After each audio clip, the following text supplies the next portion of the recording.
Hey everyone, and welcome to my channel. Today's video, we're going to talk about how focusing only on one thing at a time is the key to fluency. And if you have to focus on one thing at a time, what 3 things can you focus on?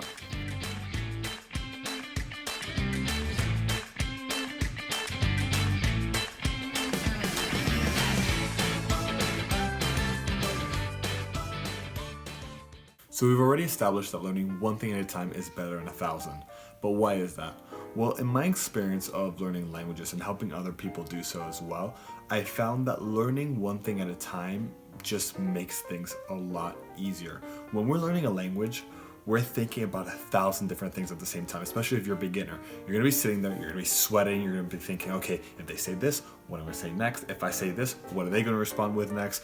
What do I have to do later today? What am I gonna do before the video today? A lot of things. And so what really helped me is just focusing on one thing at a time. So in today's video, I'm going to show you 3 different things that you can focus on if you want to focus on one thing at a time. This is a non-exhaustive list, but it's a good way to start. And before we start with number 1, I do want to say that this is almost like a compounding effect. When you focus on one thing at a time, you might think, I'm so excited to learn this language, I really want to go all out.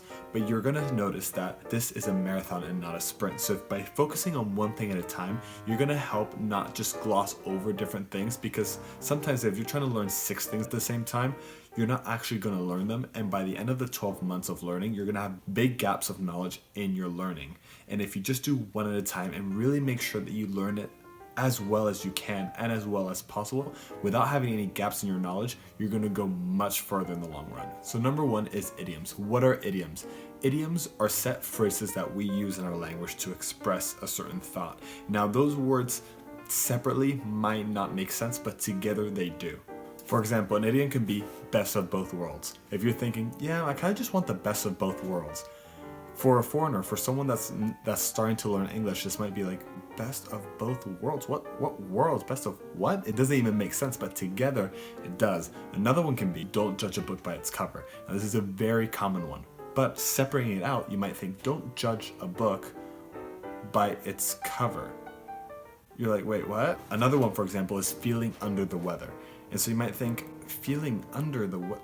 How does that even make sense? But together you think, oh, I'm not feeling as well, I'm feeling a little ill. So why is this important? This is especially important if you're getting to the intermediate and advanced stages, because a lot of times you might realize that you're talking with someone in a different language, maybe it be Spanish, German, Japanese, whatever language you're learning, and you might think this is just a little dry. Like for example, they're giving you good news and you're like, amazing. That's really it. You're kind of standing there like, yeah. And you know that because if you were in your native language, you would be able to express yourself so much better because there's so many idioms that you can use. That's great to hear. Now, great to hear makes sense, but it's a scripted line that we say that we know that makes sense. Great to hear. We can say something else, for example. You can say, I'm so happy for you, or this is the best, or you're doing amazing. It's like, it's all these set phrases that have a lot of meaning. And to be clear, this is not about learning set phrases in a different language or just getting a taste of your own medicine. This is not about that. This is about finding idioms and short little ones that work, because you will find a lot of times that people in their own native languages aren't putting sentences together all the time. And that's why when you think about interviews and you think about people speaking online in a very improvised fashion, they'll be thinking, so yeah, and I really didn't think why right, that's not very fluid. Why? Because they're actively thinking. They're not using the scripts that they always use, which, for example, when you're saying hi to a friend or hi to someone, you're using those scripts. So you never hear someone go, hey, so how are you? What'd you do today? No, those are very set scripts. Hey, how are you? What'd you do today? You don't have to think about it. You know that that's what's coming up. So a lot of times if we're trying to learn language, this can be very useful to know these set scripts, especially when saying goodbye or hello to someone. Knowing these set scripts can really help you out. The second one is nouns. So I have a love and hate relationship. Right away, love and hate relationship, idiom. It makes sense, but you can tell it's a thing that people say. And so it already helps me convey this message. If I had to say I have a love and hate relationship and I had to say it without using love and hate relationship, I'd have to search for the words and how I would be able to describe it. So much easier to use this set phrase. So I have a love and hate relationship with nouns because there are so many nouns and you will never be able to learn them all, especially if you're not a native speaker. I remember in my French classes at university, they were teaching me kitchen cabinet. And I thought, this is great and all, but I can't even have a normal conversation in French with a native speaker. Like, I can't even just go up to a native speaker and say, hey, how are you? By the way, I'm learning French. I'd love to practice with you. What have you done today? Great to meet you. I can't do that. So why would I need to know kitchen cabinet? And I always thought, if one day I go to France and I'm in a kitchen and I literally, for some reason, need to show someone the kitchen cabinet or need to tell someone that something's in the kitchen cabinet, at that point I can say, with my great French, hey, by the way, what is this called? Because I'll be practicing my normal French before ever practicing these obscure nouns. Or for example, getting off a plane and someone saying, how was your trip? And you saying, well, I don't know how to say it was great and amazing and there was a little turbulence, but I was able to sleep. But I do know how to say that the mountain is very high and that there's a vast river down below and that books sometimes are on high kitchen cabinets. It's like, you're like, what? So when I say nouns should be learned in the context of which you are always talking about. So if you're learning medicine and you want to be a doctor and you're talking about medicine, it makes sense to learn all those nouns surrounding it because you're probably going to be talking about it all the time.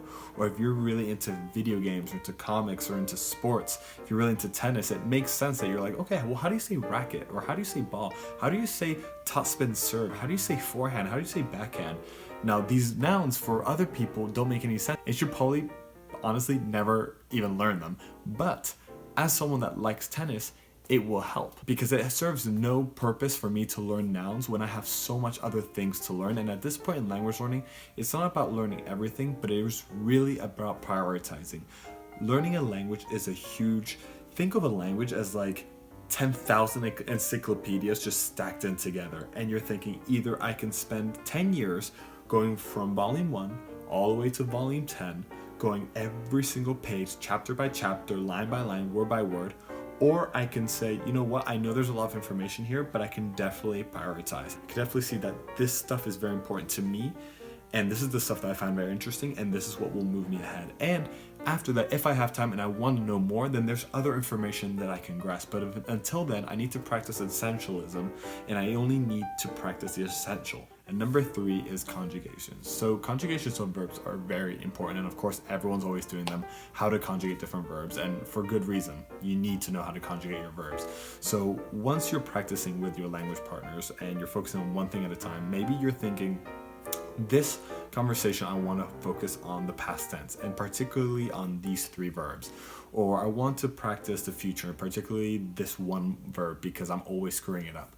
So it's about finding different ways to put yourself in that situation where you have to conjugate. Now there are a lot of times like different past tenses and different future tenses where it's hard to make yourself use them if you don't want to. There's so many ways to go around it. Instead of saying, so for example, yo he hecho, instead of saying yo hacía, yo hice, you're like, you know what, yo he hecho, and that's fine. That's how I'm gonna do it. But sometimes we have to force ourselves to use those verbs. Try to use your conjugations in the sentence that you're trying to use for that one session. Some closing thoughts. The more I teach other people and the more I teach myself, I see that every time you show up, just by showing up, you're learning something. And it does get to the point, and it does for me multiple times, that just showing up is not enough. But for the majority of people, and even for myself, and a lot of times, it's just about showing up. When you show up so often that to a certain point, you have to actually try your best and you actually have to do better, that's when you can really try to focus on 1 or 2 things at a time and really try to maximize your learning. But if not, every time you show up, you're going to do better with your listening. You're going to be doing better with your speaking. You're going to be doing better with your comprehension of different thoughts. Every time you go in, you're listening to your partner saying the exact same verbs over and over and over and over. And the point is, maybe the first or even 10th time that you heard him say that verb, it took you a second to understand it. You heard it, you kind of understood it, and then like 5 other words went by and you were still thinking about the first word, but you finally got it and you're like, okay, what did he just say? Happens a lot. But by the 100th or 2000th time that you're actually listening to it, listening to him say those verbs, he's just starting the verb and you already know what it is and you're waiting for the next one. So don't worry about always trying to do the most in every session. Most of it is just about showing up. Now, if you do want an in-depth course and to work with me on how to learn Spanish fluently, you can always head over to www.strangelanguageacquisition.com. Get on a free call with me, sign up. Follow me on Instagram as always on Michael_Strange, and I'll see you guys in the next video. Peace out.